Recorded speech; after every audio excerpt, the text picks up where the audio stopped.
సంఘములో సేవకుని బాధ్యత ఏమిటి అంటే, యేసు ప్రభువు పేతురుని సేవకు పిలుచుకున్నప్పుడు ఏమని పిలుచుకున్నాడో తెలుసా? షిమోను, నీవు నన్ను ప్రేమించుచున్నావా అని అడిగాడు. గుర్తుంచుకోండి, ప్రేమించుచున్నాను ప్రభు అన్నాడు. అయితే నా గొర్రెలను మేపు అన్నాడు. తర్వాత రెండోసారి షిమోను, నీవు నన్ను ప్రేమించుచున్నావా అని అడిగాడు. ప్రేమించుచున్నాను ప్రభువా అన్నాడు. అయితే నా గొర్రెలను కాయుము అన్నాడు. మరలా మూడోసారి నువ్వు నన్ను ప్రేమించుచున్నావా అన్న మాటకి వ్యసనపడి పేతురు, నిన్ను ప్రేమించున్నాను లేదో నీకు తెలియదా ప్రభువా, ఎన్నిసార్లు అడుగుతావేంటి అని కొంచెం ఇసుక్కున్నట్లుగా మాట్లాడాడు. అప్పుడు మరలా ప్రభు అన్నాడు, నా గొర్రెలను మేపు అన్నాడు. మొదటి పిలిచినప్పుడు మేపమన్నాడు, రెండోసారి పిలిచినప్పుడు కాయమన్నాడు, మరలా మూడోసారి పిలిచినప్పుడు మేపమన్నాడు. గుర్తుంచుకోండి, మాటలు చాలా జాగ్రత్తగా గుర్తుంచుకోవాలి. అంటే ఇప్పుడు సంఘములో సేవకుని బాధ్యత ఏంటంటే, ఆత్మలను రక్షించేసి వదిలేయడం కాదు. రక్షించేశాను కదా అని వదిలేయకూడదు. ఇంకా రక్షించిన తర్వాత ఏం చేయాలంటే మేపాలి, మంచి మేత వారికి పెట్టాలి, మంచి ఆహారం పెట్టాలి. ఆహారం ఎలా ఉండాలంటే, వస్తున్నవారు ఆ యొక్క సమస్యల్లో, ఇబ్బందుల్లో, ఇరుకుల్లో, వ్యాధి బాధలతో, సమస్యలతో కృంగిన వారిగా, గుండె చెదరిన వారిగా వస్తూ ఉంటారు. కృంగిన వారిగా, గుండె చెదరిన వారిగా వచ్చినప్పుడు దేవుడు గుండె చెదిరిన వారిని బాగు చేసేవాడు, కృంగిన వారిని లేవనెత్తేవాడు, ఆదరించేవాడు. అలా ఉండాలి నీ ఆహారం. గట్టిగా స్తోత్రం చెప్పాలి. ఎలా ఉండాలి? గద్దించాలి కదండి, గద్దించు. గద్దించే సమయంలో గద్దించు. అది వాక్యములో కాదు, సపరేట్గా గద్దించు. సపరేట్గా గద్దించు.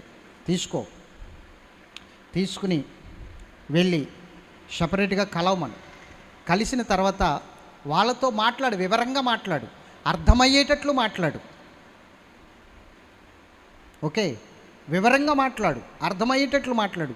దేవుని ప్రేమేంటో వారికి చెప్పు, వినేటట్లు 2-3 సార్లు హెచ్చరించు, గద్దించు, తప్పులేదు సపరేట్గా. కానీ సంఘములో వాక్యములో మాత్రం దైవజనుడు గుర్తుంచుకో, దేవుడు నీ కొరకే మాట్లాడుతున్నాడు. వాక్యములో మాత్రం ఒక వ్యక్తిని గద్దించడానికి, ఒక వ్యక్తిని సరిచేయడానికి సంఘములో వాక్యం ద్వారా హెచ్చరిస్తే ఆ ఒక్క వ్యక్తి సరవుతాడో లేదో తర్వాత విషయం, కానీ మిగతా వారు ఆకలితో వెళ్ళిపోవడం ఖాయం. వారికి తృప్తి ఉండదు, వారి ఆకలి తీరదు. ఒక వ్యక్తిని నువ్వు దృష్టిలో ఉంచుకుని ఆ ఒక్క వ్యక్తి గురించే నువ్వు మాట్లాడితే, ఆ ఒక్క వ్యక్తి గురించే నువ్వు వాక్యం చెప్తే, ఆ ఒక్క వ్యక్తి గురించే నువ్వు ఇక్కడ నిలబడి ప్రయాసపడి ఆహారం ఎత్తితే, మిగతా వాళ్ళు 100 మంది వేసుకోండి సంఘానికి, ఆ 100 మందిలో ఒక్క వ్యక్తిని నువ్వు గద్దించడానికి వాక్యానికి నిలబడ్డావు, ప్రిపేర్ అయ్యి. అప్పుడు 99 మందికి ఆకలి ఉండిపోద్ది కదా. ఆకలి ఎలా తీరుతుంది? ఇంకా 99 మందికి ఆకలి అలాగే ఉండిపోద్ది. అందుకని గద్దించే స్థితి వాక్యంలో కాదు. కూర్చోబెట్టి వాక్యానుసారంగా హెచ్చరించు, రిఫరెన్స్ చూపించి హెచ్చరించు, సపరేట్గా హెచ్చరించు, వారికి అర్థమయ్యేటట్లు చెప్పు. దైవజనుడు నేర్చుకోవలసింది ఇదే. మొట్టమొదటిగా నువ్వు సపరేట్గా వారిని తీసుకుని వెళ్ళి హెచ్చరించు, తప్పు లేదు. సంఘములో వాక్యం ద్వారా హెచ్చరిస్తే ఇక్కడ నువ్వు 2 తప్పులు చేస్తున్నావు. 2 తప్పులు. ఆ 2 తప్పుల్లో ఒకటి, ఆ ఒక్క వ్యక్తికి ఆహారం పెట్టి మిగతా కన్మ వారికి ఆకలితో వారిని పంపేస్తున్నావు. అర్థమవుతుందా? మీకు అర్థమవుతుందా? దైవజనులకి బాగా అర్థం అవ్వాలి. మిగతా వారు ఆకలితో వెళ్ళిపోతున్నారు. ఇది ఒక తప్పు. రెండో తప్పు, ఆ వ్యక్తి గురించి నువ్వు మాట్లాడేవంటే ఆ వ్యక్తి గురించే నువ్వు ప్రిపేర్ అయినట్లుగా ఉంది వాక్యం. అక్కడ దేవుడు నీకు ఇచ్చినది కాదు. అవునా? గుర్తుంచుకో, దేవుడు నీకు ఇచ్చినది కాదు. రాత్రంతా దేవుని పాదాలు పట్టుకుని సంపాదించుకున్నది కాదు ఆ వాక్యం. అక్కడ నుండి సంపాదించుకున్నది కాదు ఆ వాక్యం. ఆ వ్యక్తి ఏదో విషయంలో తప్పిపోతూనే ఉండవచ్చు, లేకపోతే ఇంకో రకంగా ఉండొచ్చు. ఆ వ్యక్తిని దృష్టిలో పెట్టుకుని నువ్వు రిఫరెన్స్ అన్నీ సరి చేసుకుని వచ్చి ఇక్కడ నిలబడ్డట్లుగానే ఉంది. అందుకే మిగతా వారు ఆకలి తెలిపారు. దేవుడిచ్చిన ఆహారం అయితే అందరికీ సరిపోతుంది. దేవుడిచ్చిన ఆహారం అయితే, అప్పుడు దేవుడిచ్చిన ఆహారం అయితే ఆ సపరేట్గా ఉన్న వ్యక్తికి కూడా తగిలి ఆ వ్యక్తి కూడా సరి చేయబడతాడు. కానీ నీవు స్పెషల్గా ఆ వ్యక్తి గురించే అనుకుంటే నువ్వు 2 తప్పులు చేస్తున్నావు. ఒకటి, కన్మవారిని ఆకలితో పంపుతున్నావు. 2, దేవుని దగ్గర నుంచి వచ్చిన ఆ మాటలు కాక నువ్వే ఆ వ్యక్తి గురించి ప్రిపేర్ అయ్యి వచ్చి చెప్తున్నావు. అందుకని ఇది రెండవ తప్పు. ఇది జాగ్రత్త. సేవకుడిగా నువ్వు గుర్తుంచుకోవలసిన విషయం, జాగ్రత్తగా ఆలోచించవలసిన విషయం. సేవకుడా, ఇది గుర్తుంచుకో. దేవునికి మహిమ కలుగును గాక. సేవకుని బాధ్యత గురించి చెప్తున్నాను కదా, జాగ్రత్తగా రండి. మేపాలి. మొట్టమొదటిగా సంఘ బిడ్డలను మంచి ఆహారం పెట్టి మేపాలి. కృంగిన వారు వస్తారు, గుండె చెదిరిన వారు వస్తారు. అటువంటి వారికి ఆదరణ కలగాలి నీ మాటల ద్వారా. దేవుడు మాట్లాడుతున్నాడు, నాతోనే మాట్లాడుతున్నాడు అని వాళ్ళకి అనిపించాలి, అనుభూతి వాళ్ళకి రావాలి, అనుభవంలోనికి వారు వెళ్ళాలి. దేవుడు నాతోనే మాట్లాడుతున్నాడు, అయ్యో అవును నేను ఈ స్థితిలోనే వచ్చాను, ఈ బాధతో వచ్చాను, ఈ ఇబ్బందితో వచ్చాను, దేవుడు నన్ను బలపరిచాడు అన్న ఆలోచనకి రావాలి. ఇందాక బ్రదర్ సాక్ష్యం చెప్పారు. నేను ఎప్పుడు వచ్చి ఇక్కడ బలహీనంగా కూర్చున్నా దేవుడు చూటిగా దైవజనుల ద్వారా నాతో మాట్లాడతాడు. ఆ బలహీనత ఏంటో నాకు తెలీదు, ఆ సమస్య ఏంటో నాకు తెలీదు, కానీ ఆయన ఇక్కడ కూర్చుని వాక్యం విన్న తర్వాత లాస్ట్ అంటారు, నిజంగా దేవుడు నాతో మాట్లాడారని, నేను ఇలాంటి ప్రశ్నతోనే వచ్చాను, ఇలాంటి సమస్యతోనే వచ్చాను, నాతో మాట్లాడాడంటే నేను ఆశ్చర్యపోతాను. ఆ సహోదరుడు దేవుని మాటల మీద ఆధారపడే స్థితి అంటే ఒకసారి ఆలోచించి, ఇలాంటి వారు ఎంతమంది వస్తారు? అతడు చెప్తున్నాడు, కొంతమంది చెప్పట్లేదు, అంతే తేడా. నాతో దేవుడు మాట్లాడాడని అతను చెప్తున్నాడు, కొంతమంది చెప్పరు. లోపలే సంతోషిస్తే లోపలే ఆనందించి తృప్తితో వెళ్తారు ఇంటికి, 1000 ఏనుగుల బలముతో వెళ్తారు ఇంటికి. దేవుని సన్నిధికి వచ్చిన వారు బాధతో నీరసంగా ఎందుకు వచ్చామరా బాబు అనుకుని వెళ్ళకూడదు. ఇంటికి బలముతో వెళ్ళాలి, శక్తితో వెళ్ళాలి, ఆనందంతో వెళ్ళాలి. దేవుని సన్నిధికి వచ్చిన వారు. సేవకుడా, అలా పంపుతున్నావా నీ బిడ్డలను? నువ్వు అలా పంపుతున్నావా? లేకపోతే బాధతో వేదనతో వచ్చిన స్థితికి ఇంకా 100 రెట్లు భారం ఎక్కువైపోయి, ఇంకా బాధ ఎక్కువైపోయి, అసలే బాధతో వచ్చి దుఃఖంతో వచ్చి దానికి నీ మాటలు తోడై ఇంకా ఎక్కువ పుండు మీద కారం జిమ్మినట్లుగా నీ మాటలు ఉండి ఇంకా ఎక్కువ బాధతో, ఎందుకు మనశ్శాంతి లేక దేవుని సన్నిధికి వెళ్తుంటే అక్కడ కూడా ఉన్న మనశ్శాంతి పోతుంది. మనశ్శాంతి కోసం దేవుడు ఏదో ఆదరిస్తాడని దేవుని సన్నిధికి వెళ్తుంటే ఇంకా అక్కడ నాకు వేరే బాధ ఎక్కువ అవుతుంది, ఎందుకు వెళ్ళాలి దేవుని సన్నిధికి అన్న ప్రశ్న వాడికి రాకుండా చూసుకోవలసిన బాధ్యత నీదే. సేవకుడా, గుర్తుంచుకో, ఆ బాధ్యత నీదే. గాయములను కట్టాలి. సేవకుడు అయిన నీవు సంఘములోకి వచ్చిన వారి గాయాలు కట్టుటలో సమరయుడులా మారాలి. సమరయుడులా యేసయ్య యెరూషలేము నుండి యెరికో పట్టణానికి దిగిపోతున్నవాడు దొంగల చేతిలో పడి దొంగలు చితక బాధేసి వాడిని కొన ఊపిరితో వదిలేసినప్పుడు ఒక సమరయుడు వెళ్ళి అతను నూనె వేసి అభిషేకించి ద్రాక్షరసంతో గాయాలు కడిగి పూటకోళ్ళ వానికి అప్పగించినట్లుగా మనము వాక్యం చూస్తాం. అవునా కాదా? చెప్పాలి. దేవునికి మహిమ కలుగును గాక. మీరు గమనించండి, యెరూషలేము నుండి యెరికో పట్టణానికి దిగిపోవడం అంటే, యెరూషలేము అనగా ఆత్మీయ స్థితి, దేవుని మందిరం. యెరికో పట్టణం అంటే శపించబడిన పట్టణం, అంటే ఆత్మీయతలో నుంచి దిగజారిపోవడం. ఆత్మీయతలో నుంచి దిగజారిపోతున్న స్థితిలో సాతానుడికి దొరికాడు, చితక కొట్టబడ్డాడు. అటువంటి సమయంలో సమరయుడు ఏం చేశాడు? నీ బతికింతే, నువ్వు వెళ్ళిపోయావు కాబట్టి నీకు ఇలా తగలడింది అని వదిలేలా, అసలు ఆ ప్రశస్తే తీసుకురాలా, ఆ మాటే మాట్లాడలా. ఏం చేశాడంటే చక్కగా కడిగి తన ప్రేమను చూపించి వెంటనే మరలా పూటకోళ్ళ వానికి అప్పగించాడు. ఈ ప్రేమ నీలో ఉండాలి. వస్తున్న వారి గాయాలు కట్టుటలో, వస్తున్న వారి దుఃఖాన్ని మాన్పిటలో నువ్వు మంచి సమరయుడిలా మారాలి. సేవకుడా, మంచి సమరయుడిలా మారాలి. ఇంకా పుండు మీద కారం జిమ్మొద్దు.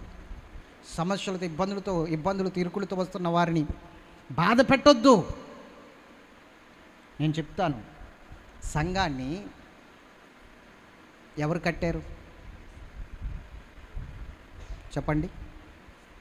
సంఘాన్ని ఎవరు కట్టారు చెప్పాలి బ్రదర్. ఎవరు కట్టారు? ఈ సంఘాన్ని ఎవరు కట్టారు? గట్టిగా చెప్పాలి. నేనే కట్టానా? ఈ సంఘాన్ని ఎవరు కట్టారు? తీయండి అపోస్తుల కార్యములు 20:28 అపోస్తుల కార్యములు 20:28 తీయండి. దేవుడు తన స్వరక్తం ఇచ్చి సంపాదించిన తన సంఘమును. చూసారా ఈ మాట జాగ్రత్తగా వినండి. ఎవరు సంపాదించారు ఈ సంఘాన్ని? దేవుడు. ఎవరు సంపాదించారు బ్రదర్? దేవుడు. నేనా? పోనీ ఇంకో సంఘం చూసుకుంటే ఆ సంఘ కాపరా? ఎవరు సంపాదించారు ఈ సంఘాన్ని? ఎస్, దేవుడు తన స్వరక్తమిచ్చి సంపాదించుకున్న సంఘం ఇది. మరి నేను ఎలా వచ్చాను ఈ సంఘంలోకి? ఇప్పుడు నాయకుడిగా, అధ్యక్షుడిగా నేను ఎలా వచ్చాను? ఇది ఒక జాబు.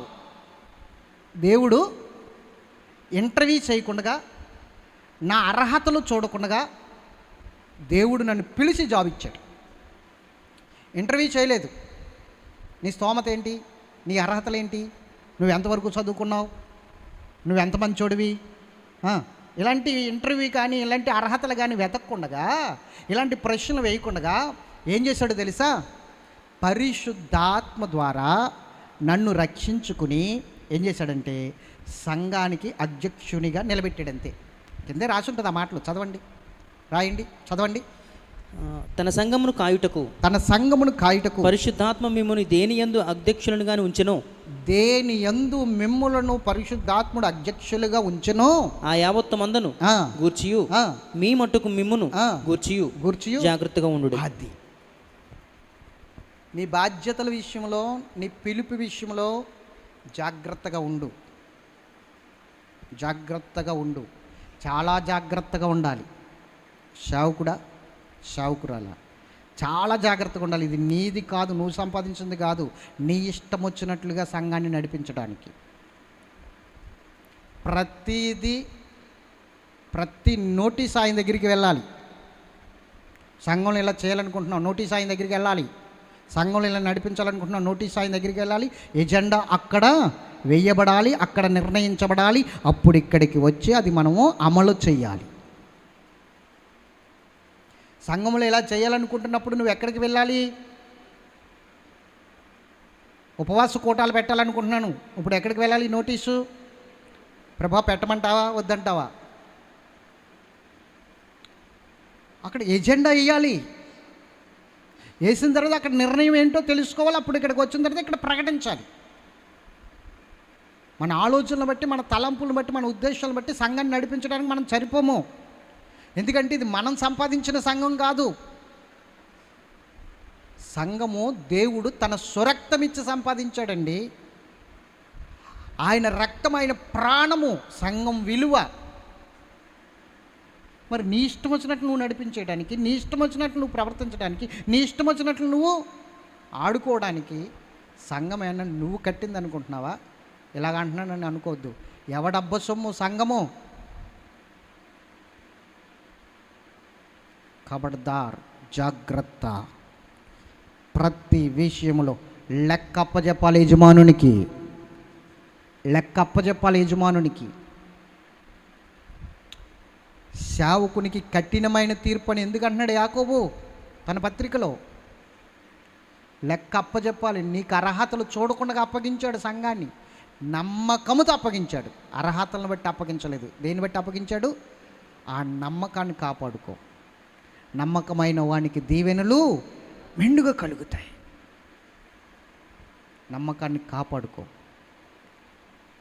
మనం దేవుని సేవ చేస్తున్నామంటే దేవుని మెప్పు పొందాలి. మనుషుల మెప్పు కాదు, దేవుని మెప్పు పొందాలి. 2, సంఘ బిడ్డలను ప్రేమించాలి, ఆదరించాలి.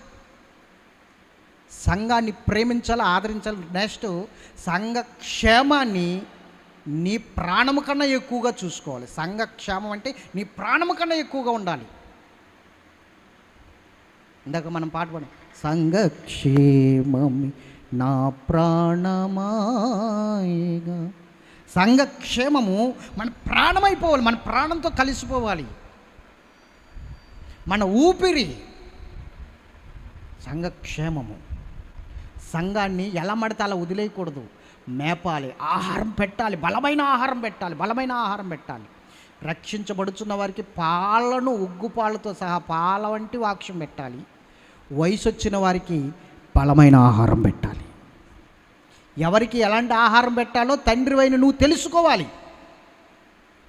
ఒకటే ఆహారం పెట్టకూడదు. అందుకే కొన్ని మీటింగ్లు ఏర్పాటుగా ఉంటాయి. సేవకులుగాను ఒక మీటింగ్ ఉంటుంది, యవనస్తులుగాను ఒక మీటింగ్ ఉంటుంది, స్త్రీలకని ఒక మీటింగ్ ఉంటుంది. అంటే ఎవరికి ఏ ఆహారం పెట్టాలో వాళ్ళకి ఆహారం పెట్టాలి. సండే స్కూల్ అని ఒక మీటింగ్ ఉంటుంది. ఎందుకు? ఎవరికి తగిన ఆహారం వాళ్ళకి పెట్టడానికి. నా గొర్రెలను మేపు అంటున్నాడు ఆయన. మేపాలి, బలమైన ఆహారం పెట్టి మేపాలి. ఆదరణతో కూడిన మాటలతో వారికి ఇంకా బలాన్ని పెంపొందించాలి. స్తోత్రం చెప్పాలి. ఒక వ్యక్తి ఇక్కడికి వచ్చింది, అందరూ వేలన చేస్తున్నారు, అవమానపరుస్తున్నారు, దూషిస్తున్నారు. చచ్చిపోదామన్న ఆలోచనతో ఇక్కడికి వచ్చింది. అప్పుడు ఎలా ఉండాలి? ఎలా ఉండాలి? ఆమెకి 100% అలాంటి పరిస్థితుల్లోనే దేవుని సన్నిధికి వస్తున్నారు. అందరూ బాగుండి సంతోషంతో ఎవరు రావట్లేదు దేవుని సన్నిధికి. అవునా కాదా? దేవుని సన్నిధికి ఒకరోజు వస్తున్నారంటే వారి పనులు వదులుకొని, వారి కష్టాన్ని వదులుకొని, వారి కష్టార్జితాన్ని పక్కన పెట్టి ఒకరోజు దేవుని సన్నిధికి వస్తున్నారంటే అది దేవుని మహాకృపే. పాస్టర్ గారు చెప్పడం వల్ల లేకపోతే ఇంకొకరు చెప్పడం వల్ల రావట్లేదు వాళ్ళు. దేవుడే వారిని అవన్నీ తీసుకుని వస్తున్నారు. అవన్నీ పక్కన పెట్టించి తీసుకుని వస్తున్నాడు ఆయన. అప్పుడు వారు వస్తున్నప్పుడు వారికి ఎలాంటి ఆహారం అందాలి, ఎలాంటి ఆదరణ అందాలి? సేవకుడా, ఈ విషయాన్ని గుర్తుంచుకో మొట్టమొదటిగా. రైట్. 2, నా గొర్రెలను కాయుము అన్నాడు. 2 ఏం చేయాలి చెప్పాలి? నా గొర్రెలను కాయుము అన్నాడు. ఎలా కాయాలి? అసలు కాయటం ఏంటి? గొర్రెలంటూ ఉంటే తోడేళ్ళంటూ ఖచ్చితంగా ఉంటాయి. గొర్రెలంటూ ఉంటే సింహాలంటూ ఖచ్చితంగా ఉంటాయి. గొర్రెలంటూ ఉంటే ఎలుగుబంటులంటూ ఖచ్చితంగా ఉంటాయి. దావీదు గొర్రెలు మేపేవాడు. గొర్రెలు మేపినప్పుడు ఎలుగుబంటి, సింహం కలబోసిన ఒక జంతువు అక్కడికి వచ్చింది. 2 రకాల జంతువు అక్కడికి వచ్చినప్పుడు దాని నుండి ఆ సింహపు నోటు నుండి గొర్రె పిల్లని ఎత్తుకుపోతుంటే ఆ గొర్రె పిల్లని విడిపించడానికి సింహాన్ని 2గా చీల్చేశాడు. కాయాలి. మేతకు ఉంది కదా, ఇక్కడ మేతనే కదా అని వెళ్ళిపోకూడదు. 1000 కళ్ళతో కాసుకోవాలి గొర్రెలను. ఏ విధంగా దుష్టుడొచ్చి దాడి చేస్తాడో తెలియదు. ఏ విధంగా దుష్టుడొచ్చి లోకంలో పడగొడతాడో తెలియదు. ఏ విధంగా దుష్టుడొచ్చి ఏ విధముగా వారి మనసు చెడగొడతాడో తెలియదు. ఏ విధంగా వారి యొక్క ఆలోచనలు చెడగొడతాడో తెలియదు. సంఘం మీద, దైవజనుల మీద ఏ విధంగా విషము నూరిపోస్తాడో తెలియదు. కాసుకోవాలి. నువ్వు చాలా జాగ్రత్తగా కాసుకోవాలి సంఘాన్ని. పర్వాలేదులే, ఇంకా అయిపోయిందిలే, వస్తున్నారు కదా, వెళ్తున్నారు కదా అని వదిలేయకూడదు. వారానికి ఒక్కసారి నీ దగ్గరికి కనబడుతున్నారు, వారానికి 6 రోజులు లోకంలో ఉంటున్నారు. గుర్తుంచుకో సేవకుడా, సంఘము వారానికి ఒక్కసారే దేవుని సన్నిధికి వస్తున్నారు. వారానికి 6 రోజులు ఎక్కడ ఉంటున్నారు అంటే దేని ప్రభావం ఎక్కువ పనిచేసే అవకాశం ఉంది ఇప్పుడు సంఘం మీద? లోకం యొక్క ప్రభావం ఎక్కువ పనిచేసే అవకాశం ఉంది. మరి లోక ప్రభావం ప్రమాదం అంటే ప్రమాదమే. ఎందుకు? లోకము దుష్టుని చేతిలో ఉంది కాబట్టి. లోకం ఎవరి చేతిలో ఉంది? దుష్టుని చేతిలో ఉంది. ఆ లోకంలో నుంచి వారిని ప్రత్యేకించారు దేవుడు. వారిని ప్రత్యేకించి ఏర్పరచుకుని దేవుని సన్నిధికి నడిపించుకొస్తున్నాడు. అయినప్పటికీ వారు లోకంలోనే ఉన్నారు కాబట్టి, లోకంలో 6 దినాలు ఉంటున్నారు కాబట్టి నువ్వు చాలా జాగ్రత్తగా చూసుకోవాలి. ఎందుకంటే యూట్యూబ్ అనే విషయం ఒకటి ఉంది, సోషల్ మీడియా. అదేం చేస్తుందో తెలిసి ఈ రోజున దైవజనుల మీద, సంఘాల మీద, యేసుప్రభు మీద ఇష్టము నూరుతుంది. చాలా ఛానల్స్ ఏమున్నాయి? దైవజనులు మిమ్మల్ని ఇలా ఇసుకిస్తున్నారా? మీ పాస్టర్లు మిమ్మల్ని ఇలా ఇసుకిస్తున్నారా? దక్షిణ భాగాలు తెమ్మని అడుగుతున్నారా? కానుకలు తెమ్మని అడుగుతున్నారా? మొన్న ఓ సహోదరుడు శివశక్తి అనే ఛానల్కి ఫోన్ చేశాడు. క్రైస్తవుడే. ఫోన్ చేసి అంటున్నాడు, అయ్యా నేను ఒకప్పుడు అన్యుణ్ణి, తర్వాత దేవుణ్ణి తెలుసుకున్నాను, తర్వాత దేవుని దగ్గరికి వెళ్తూ వస్తూ ఉన్నాను, కొన్ని సంవత్సరాలు అలా వెళ్ళాను, కానీ ఇప్పుడు మరలా బయటకు వచ్చేసాను అంటున్నాడు. ఎందుకు వచ్చేసావు? దేనికోసం అంటే మా పాస్టర్ మమ్మల్ని హింసించేస్తున్నాడండి, చాలా దారుణంగా హింసించేస్తున్నాడు. మీరు కానుకలు దెబ్బతే చచ్చిపోతారు, దక్షిణ భాగాలు దెబ్బతే చచ్చిపోతారు, మీరు ఈ విధంగా ఆ విధంగా ఆ విధంగా ఈ విధంగా అని శాపనార్థాలు పెట్టేస్తున్నాడు. దైవజనులు అందరూ ఇలాగే ఉంటారా అని నాకు ఇంకా సిరాకు వచ్చి, నేను వెళ్తున్నప్పుడు నాకు ఆదరణ దొరకట్లేదు, నాకు నెమ్మది దొరకట్లేదు, అందుకని నేను బయటకు వచ్చేసాను సార్ అని చెప్పేసి వాడికి కంప్లైంట్ చేస్తున్నాడు ఫోన్ చేసి. వాళ్ళు ఎలా ఉంటారో చెప్పండి, ఇంకా విషము నూరుకోసం. మరి అలాంటి తోడేళ్ళు ఉన్నారు కాబట్టి నీ సంఘాన్ని, నీ గొర్రెల్ని కాసుకోవాలా వద్దా? సమయోక్షితమైన జ్ఞానంతో కాసుకోవాలి, మామూలు జ్ఞానం ఉండకూడదు అక్కడ, సమయోక్షితమైన జ్ఞానం ఉండాలి. అరే నీ బుర్ర పాడైపోతే, నీకు మెంటలు వచ్చేస్తే, నీకు క్రాక్ వచ్చేస్తే వాళ్ళ మీద చూపించేస్తావా? నీ క్రాక్, నీ బుర్ర పాడైపోయిన స్థితి వాళ్ళ మీద చూపించేస్తావా? వాళ్ళు నువ్వు సంపాదించిన వాళ్ళు కాదు, దేవుని రక్తముతో సంపాదించుకున్నాడు. వాళ్ళని చెడగొట్టడానికి నీకేం హక్కు ఉంది? బయటికి పంపేయడానికి నీకేం హక్కు ఉంది?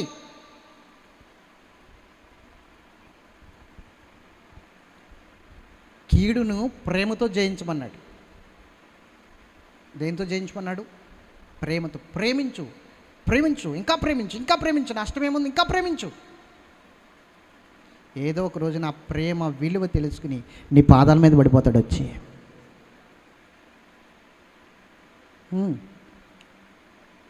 ఖచ్చితంగా ఇది జరుగుతుంది. ప్రేమించు, ప్రేమించు, ప్రేమించు. యేసుప్రభు వారు పనికి మాలిన వారిని ప్రేమిస్తున్నాడు, మంచివారిని ప్రేమిస్తున్నాడు. ఆయన దగ్గర భేదం లేదు, పక్షపాతము లేదు. అవునా కదా? సూర్యుడు క్రైస్తవులకి ఉపయోగపడుతున్నాడా? ఎందుకంటే యేసుప్రభు సృష్టించాడు కదా సూర్యుడిని. అన్యులు కూడా ఉపయోగపడుతున్నాడా చెప్పండి? మరి అన్యులు ప్రేమించలేదా దేవుడు? ప్రేమించలేదా? నేను ఒకటి చెప్పనా, దేవుని సేవకుల మీద, దేవుని సంఘం మీద, యేసుప్రభు మీద బురద జిమ్మిన వారిని కూడా ఆయన ప్రేమిస్తున్నాడు. ఆయన ప్రేమిస్తున్నాడు. నిజంగా ఆయన పగ తీర్చుకోవాలంటే ఎంత పని? ఎరా నా సేవకుని అంటావా, నా సంఘాన్ని అంటావా, నన్ను అంటావా, 3 మేకులు పీక్కోలేను నన్ను అంటావా, చూడు అన్నాడుకో ఏమైపోతాడు? అంటున్నారు లేదా 3 మేకులు పీక్కోలేకపోయాడని. ఎంత దారుణంగా మాట్లాడుతున్నాడు నా రాధా మనోహర్. ఇదివరకు కొంచెం జుట్టు ఉండేది, ఇప్పుడు పిలకొకటే ఉంటుంది వాడికి. ఎంత దారుణంగా మాట్లాడుతున్నాడు ఆ రాధా మనోహర్. వింటుంటే రక్తం మరిగిపోతుంది మనకి. మరి దేవుడికి మారగదా? నిన్ను ముట్టువాడు నాకు కనుగుడ్డు ముట్టినట్లే అని చెప్పిన వాడికి మండదా? ఆయనకి బాధ కలగదా? మరి ఆయన ఎందుకు సహిస్తున్నాడు? ప్రేమే దేవుడు, దేవుడే ప్రేమ గనక. మరి ఆ ప్రేమ దగ్గర నువ్వేం చూపిస్తున్నావు దైవజనుడా? సంఘం మీద ఆఫ్టర్ శత్రువుల్ని ప్రేమిస్తున్నాడు దేవుడు, పనికి మాలిన వారిని ప్రేమిస్తున్నాడు దేవుడు, తిట్టిన వారిని ప్రేమిస్తున్నాడు దేవుడు, గాయపరుస్తున్న వారిని ప్రేమిస్తున్నాడు దేవుడు. మరి నువ్వెందుకు ప్రేమించలేకపోతున్నావు సంఘంలో వ్యతిరేకంగా ఉన్నవారిని? సంఘంలో నీకు లోబడలేని వారిని ఎందుకు ప్రేమించలేకపోతున్నావు? ప్రేమించు, ఎప్పుడుకొకప్పుడు లోబడతారు. ప్రేమించు, ప్రేమించు, ద్వేషించకు. స్తోత్రం చెప్పాలి గట్టిగా. నీ బాధ్యత ఇంకా కట్టడమే కానీ పడగొట్టడము కాదు. సంఘాన్ని ఇంకా కట్టడమే నీ పని, పడగొట్టడం కాదు. దేవునికి మహిమ కలిగింది. నీ బాధ్యత సంఘం మీద భారం పడకుండా చూసుకునే బాధ్యత. సంఘం మీద భారం పడకూడదు, భారం పెట్టకూడదు. సంఘము హీనమైన స్థితిలో ఉంటే, దిగజారిపోయిన స్థితిలో ఉంటే అది దేవునికి అవమానం, దేవునికి అవమానం. ఇది మొదటి పాయింట్. దేవునికి మహిమ కలుగునుగాక. చెప్పండి, సేవకులుగా నేర్చుకుంటున్నారా? ఎలాగో ఇక్కడ జరుగుతుందో చూసుకోండి. నేను చెప్తున్నట్లుగా జరుగుతుందో లేదో చూసుకోండి. ఎంతమందికి అర్థమవుతుంది?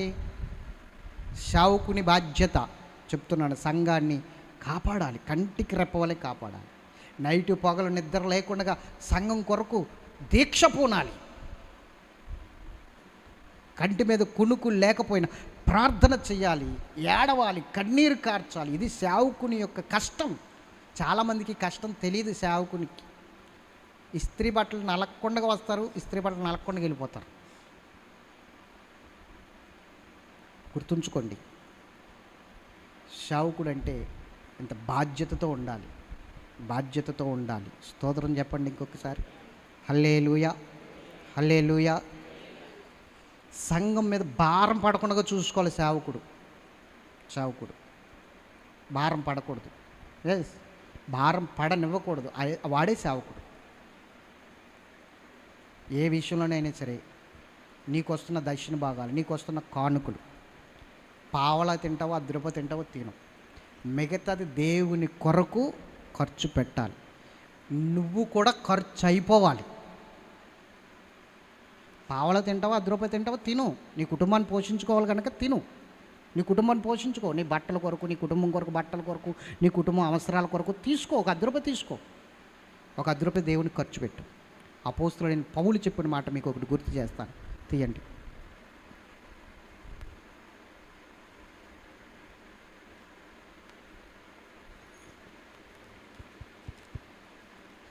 రెండో కొరింథీ 12:15. 2 కొరింథీ 12:15. కాబట్టి నాకు కలిగినది యావత్తు, జాగ్రత్తగా నేను పౌలు గారు చెప్తున్నాడు, నాకు కలిగిన యావత్తు మీ ఆత్మల కొరకు బహు సంతోషముగా వ్యయపరచుదును. చూసారా, నాకు కలిగిన యావత్తు మీ ఆత్మల కొరకు, రక్షించబడే ఆత్మల కొరకు, రక్షించబడిన వారి కొరకు నేను ఖర్చు పెట్టేస్తాను అంటున్నాడు. నాకు కలిగిన యావత్తు నేను ఖర్చు పెడతాను అంటున్నాడు. అంతేగాని ఆస్తులు సంపాదించుకోమనలేదు. ఆస్తులు సంపాదించుకున్నవాడు సేవకుడు కాడు. ఆస్తులు ఖర్చు పెట్టేవాడు సేవకుడు. దేవుని సేవకి ఖర్చు పెట్టేవాడు సేవకుడు. ఆస్తులను ఖర్చు పెట్టాలి కాపరి. నీకు వస్తున్నది దేవునికి ఖర్చు పెట్టాలి. దాచుకోవద్దు దయచేసి. ఆస్తులు సంపాదించవద్దు దయచేసి. ఆస్తులు సంపాదించేవాడు ఎవరు కూడా సేవకుడు కాడు. స్తోత్రం చెప్పండి. ఆ మాట చదవండి ఇంకా కిందకి. నన్నును నేను వ్యయపరచుకుందును. అది నన్ను నేను కూడా ఖర్చు పెట్టుకోగలను అంటున్నాడు. చూసారా, ఎంత గొప్ప అద్భుతమైన సమర్పణ అండి ఆ సమర్పణ. అమ్మా, ఎంతమందికి అర్థమవుతుంది? ఎంత గొప్ప సమర్పణ. అలాగని సేవకుడు నిన్ను వదిలేస్తాడనుకుంటున్నావు దేవుడు? ఎంత ఘనత ఇస్తాడండి. ఈరోజు నాకు ఘనత ఇచ్చాడా లేదా? నాకే లోటు లేకుండా చూస్తున్నాడు. దేవుని చిత్తం. ఆ విధంగానే దేవుడు ఇంకా ఇచ్చేస్తాడు నన్ను. నువ్వు ఖర్చు అయిపోవాలి. దేవుడు నీకు ఇస్తున్నది కూడా దేవుని సేవకే ఖర్చు అవ్వాలి. నువ్వు ఓ పక్క నుంచి అరిగిపోవాలి. నీకు ఇస్తున్నది దేవుని సన్నిధిలో అరిగిపోవాలి. ఖర్చు అవ్వాలి.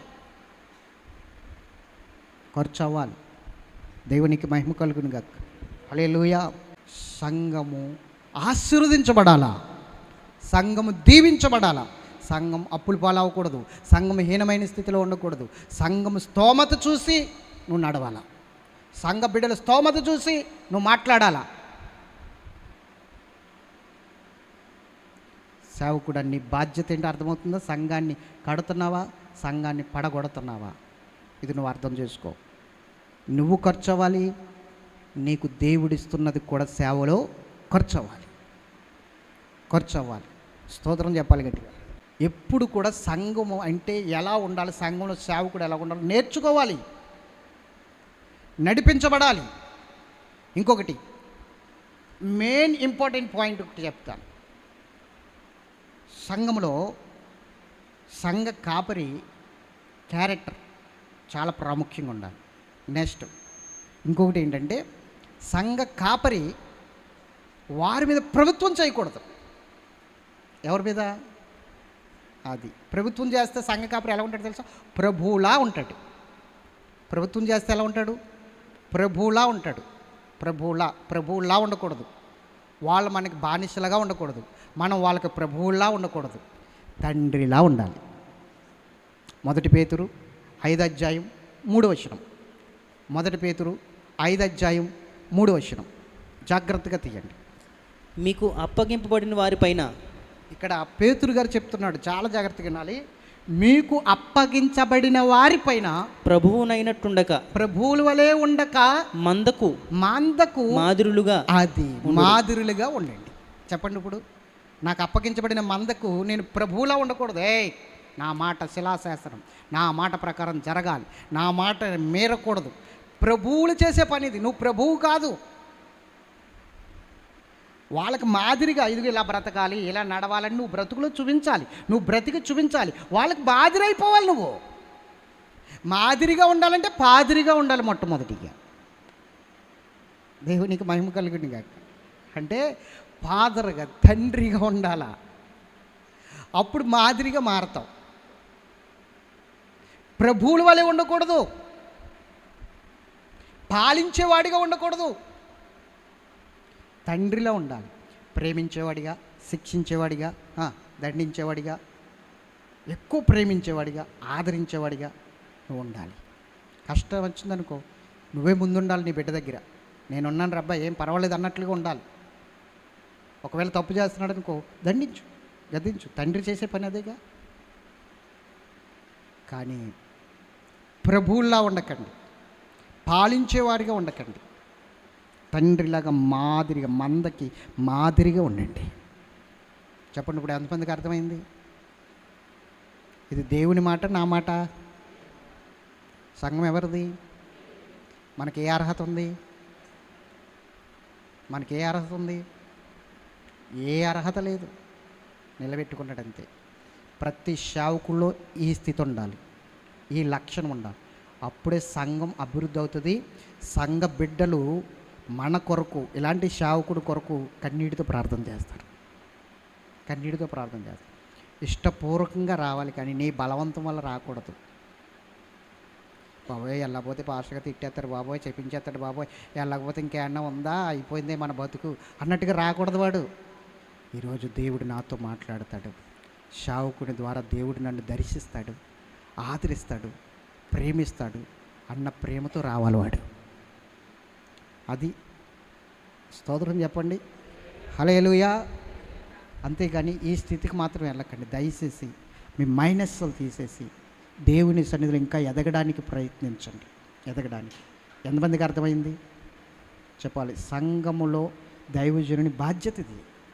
కాయాలి, మేపాలి, ఆదరించాలి, దీవించాలి, సంఘాన్ని హెచ్చించాలి, సంఘాన్ని దేవుని చేతిలో వధువు సంఘంగా మార్చి ఆయన చేతిలో పెట్టాలి. సంఘాన్ని వధువు సంఘంగా మార్చాలి. అంతేగాని ఎలా ఉన్న సంఘం అలా ఉంచేయకూడదు. సంఘాన్ని అభివృద్ధి పరచడం అంటే ఏంటో తెలుసా? 100 మంది పెరిగిపోవడం కాదు అభివృద్ధి పరచడం అంటే. సంఘాన్ని మా సంఘం చాలా అభివృద్ధి అయింది సార్ అంటే ఎంతమంది వస్తున్నారు? మొన్న 100 మంది వచ్చి 200 మంది వస్తున్నారు సార్, చాలా అభివృద్ధి అయింది. అభివృద్ధి అంటే మంద పెరగడం కాదండి. అభివృద్ధి అంటే వస్తున్న వారిలో భక్తి పెరగడం, వారు క్రమక్రమంగా క్రీస్తు రూపంలోనికి మారడం, అది అభివృద్ధి అంటే. ఇది మర్చిపోయారు, అది చేస్తున్నారు. సంఘం మంద పెరగడమే అభివృద్ధి అనుకుంటున్నారు, అది కాదు. సంఘం అనేది దేవుని పోలికలోనికి రావడం అభివృద్ధి అంటే. మా సంఘం చాలా అభివృద్ధి అయింది సార్, చాలా చేంజ్ వచ్చింది సార్ మా సంఘంలో. మార్పు, గొప్ప మార్పు, గొప్ప శక్తి కలిగిన సంఘముగా, మార్పు కలిగిన సంఘముగా, దేవునికి మహిమకార్థమైన సంఘముగా మారింది సార్. ఇది అభివృద్ధి అంటే. ఆత్మ ఫలాలు ఫలించడం అభివృద్ధి అంటే. క్రీస్తుని చూపించడం అభివృద్ధి అంటే. వాక్యంలో ఎదగడం అభివృద్ధి అంటే. కృపావారాల్లో ఎదగడం అభివృద్ధి అంటే. ప్రవశించడంలో ఎదగడం అభివృద్ధి అంటే. భాషలు మాట్లాడడం ఎదగడం అభివృద్ధి అంటే. స్వస్థపరచుటలో ఎదగడం అభివృద్ధి అంటే. ఇది అభివృద్ధి అంటే. అంతేగాని మంద పెరగడం కాదు అభివృద్ధి అంటే.